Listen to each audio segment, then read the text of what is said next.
प्यारे बच्चों, आप सभी को ग्रेस आंटी की ओर से बहुत सारा प्यार। यदि आप बड़े ध्यान से सुनेंगे तो मैं आपको एक बहुत अच्छी कहानी सुनाऊंगी। क्या आपको पता है कि ये सुंदर पृथ्वी, बड़े बड़े पहाड़, कलकल करती हुई नदियां, हरे भरे पेड़, गीत गाती चिड़ियों को किसने बनाया? हाँ, बिल्कुल सही, परमेश्वर ने।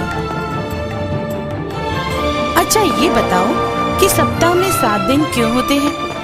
चलो मैं ही तुम्हें बताती हूँ।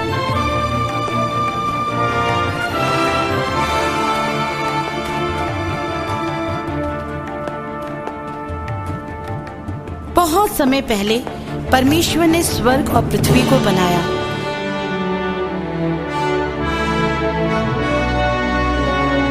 स्वर्ग में सब कुछ बहुत ही सुंदर, चमकदार और अच्छा था।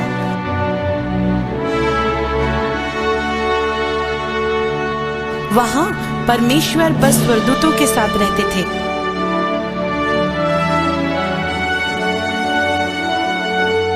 स्वर्गदूत दिन भर गीत गाते, परमेश्वर की स्तुति करते, उसके नाम को ऊंचा करते थे।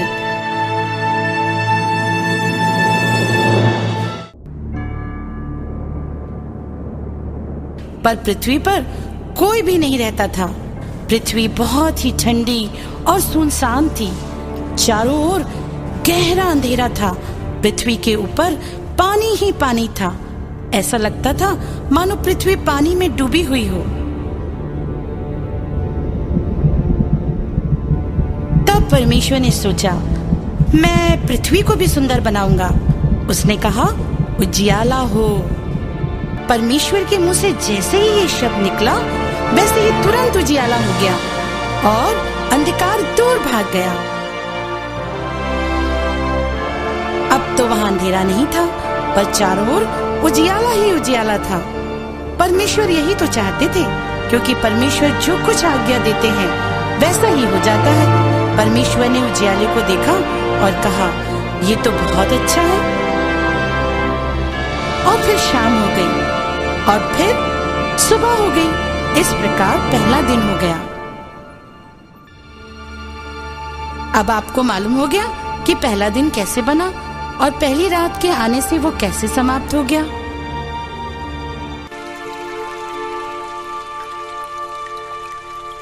दूसरे दिन भी परमेश्वर संसार को सुंदर बनाने के कार्य में जुटे रहे। पृथ्वी में तो बहुत सा पानी था। तब परमेश्वर ने कहा, पानी 2 भाग हो जाए।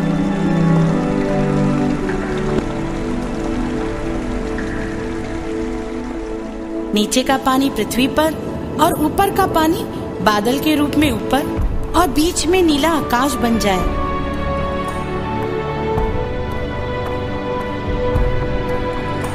उसके आज्ञा देने की देर थी कि आकाश बन गया। आकाश बहुत ही सुंदर नीले रंग का था और उसमें प्यारे सफेद बादल भी छाए थे।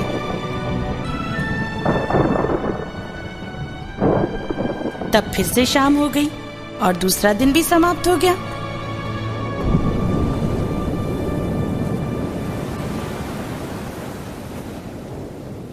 तीसरे दिन परमेश्वर ने देखा, अरे पृथ्वी तो अभी भी पानी से ढकी है। उसने कहा, पृथ्वी का पानी एक जगह इकट्ठा हो जाए, और वैसा ही हो गया। जानते हो उसने इस पानी को क्या कहा? समुद्र। समुद्र, सुंदर नीला समुद्र। पानी के इकट्ठे होने से आसपास सूखी भूमि दिखाई देने लगी। यही वो भाग है जिसमें हम रहते हैं।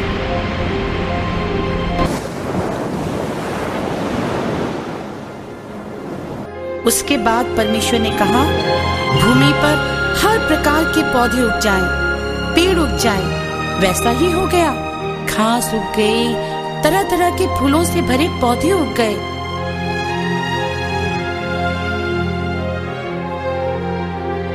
वाह, जो फूल उसने बनाए थे वे देखने में बहुत सुंदर और भिन्न भिन्न रंगों के थे। उनकी खुशबू हवा के साथ चारों ओर फैल रही थी।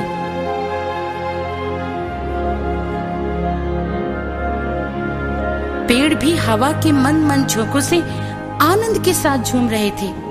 जब तीसरे दिन शाम हुई तो पृथ्वी सचमुच में बहुत सुंदर हो गई थी। चौथे दिन परमेश्वर ने पृथ्वी को और भी सुंदर बना दिया, क्योंकि उसी दिन परमेश्वर ने सूर्य को बनाया। प्रातः काल बड़ी भोर के समय सूर्य आकाश में नीचे रहता था, परंतु जैसे दिन बढ़ता जाता वह ऊंचा और ऊंचा होता जाता, जब तक कि सारी पृथ्वी में उसकी गर्मी नहीं पहुंच जाती। फूलों ने सूर्य को देखने के लिए अपने सिरों को उठाया तथा उसके प्रकाश में और भी अच्छे खिलने लगे। तब जैसे ही शाम का समय आया, सूर्य नीचे और नीचे आ गया, जब तक वो आंखों से पूरा न छिप गया। जब रात हुई तो आकाश में चांद चमकने लगा और आकाश से बड़ी दूरी पर चमचमाते तारे भी थे।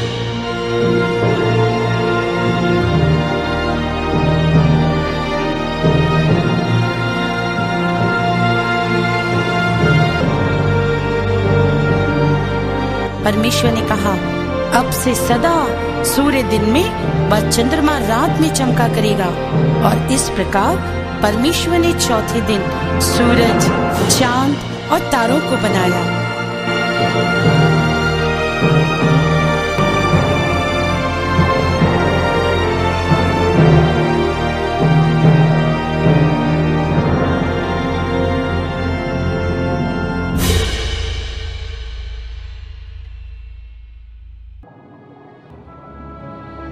पांचवें दिन परमेश्वर ने समुद्र में तैरने वाली मछलियों को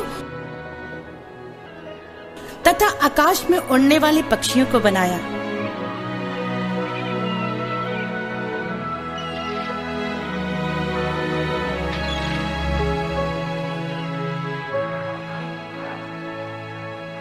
परमेश्वर ने पक्षियों को भी अद्भुत पंख दिए, जिन पर इंद्रधनुष के विभिन्न रंग थे। परमेश्वर ने उनको सुंदर आवाज दी, सुंदर बोली दी, ताकि वो पेड़ों पर यहाँ से वहां फुदकती हुई चहचहाती और गाती रहें।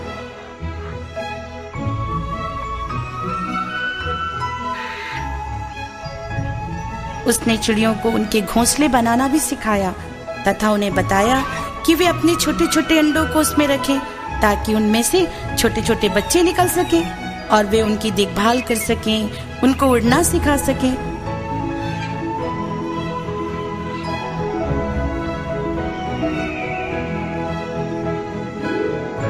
उसने बड़ी व छोटी मछलियों को बनाया। उसने उन्हें बहुत लचकदार और सुंदर बनाया। विभिन्न रंगों से रंगीले उनके पंख पानी के अंदर चमक रहे थे। समुद्र में मछलियां बहुत ही आनंदित थीं, क्योंकि वे पानी में जैसा चाहे नाच व तैर सकती थी।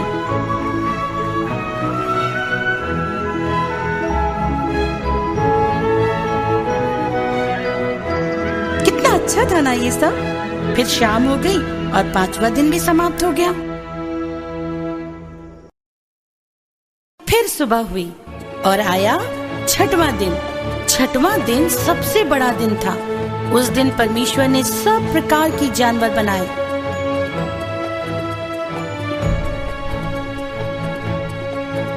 उसने हाथी को बनाया, शेर को बनाया, घोड़े, गाय, खरगोश, कुत्ते, बिल्ली, चूहे बनाए। उसने संसार के सब जीवित प्राणियों को बनाया।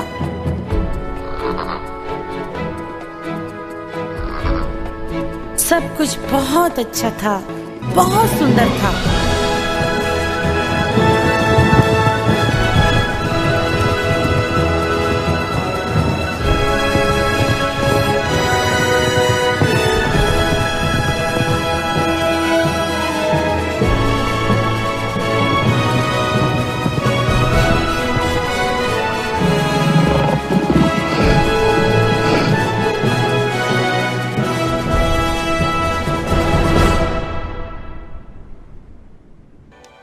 परमेश्वर ने कहा, अब मैं मनुष्य को बनाऊंगा जो देखने में, स्वभाव में बिल्कुल मेरे समान होगा।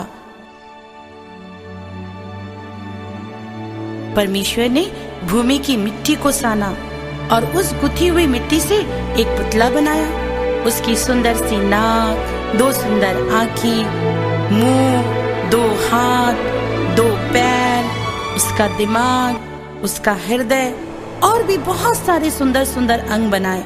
फिर उसमें अपना आत्मा डाल दी। मनुष्य, जिसको परमेश्वर आदम कहकर बुलाते थे, एक जीवित प्राणी बन गया।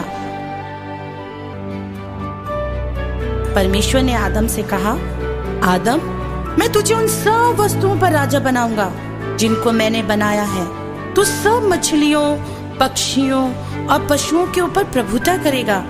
वे सब तेरी आज्ञा मानेंगे, पर तुझे मेरी आज्ञा मानना अवश्य है। आदम सब कुछ समझ गया। और ऐसा हुआ, परमेश्वर हर प्रकार के पशु आदम के पास ले आए। उन्होंने आदम से कहा कि वो प्रत्येक जानवर का नाम रखे, और जो नाम वो जानवरों का रखेगा वही नाम सदा के लिए उनका हो जाएगा। आदम के पास जानवर बारी बारी से आने लगे। आदम हर एक का नाम रखने लगा।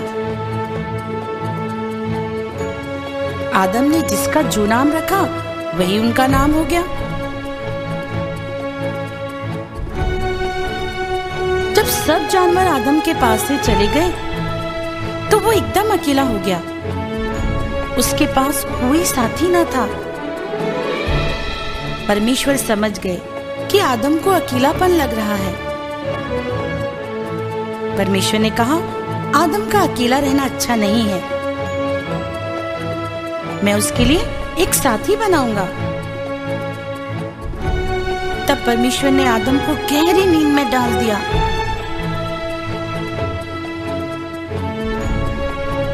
और आदम जब जागा तो उसके साथ एक स्त्री थी। परमेश्वर ने आदम की हड्डी निकालकर उसकी ही मांस से उस स्त्री को बनाया था। आदम उसे देखकर बहुत आनंदित हो गया। उसने उसका नाम हवा रखा। अब तो आदम बहुत खुश हो गया, क्योंकि अब वो अकेला ना था। उसने हवा को पूरा बगीचा घुमाया। उसने उसे सब कुछ दिखाया। आदम हवा बहुत आनंदित थे, क्योंकि वे परमेश्वर की निकटता में रहते थे। परमेश्वर उनके पिता थे और वे उनके बच्चे थे। इस प्रकार 6वां दिन भी बीत गया।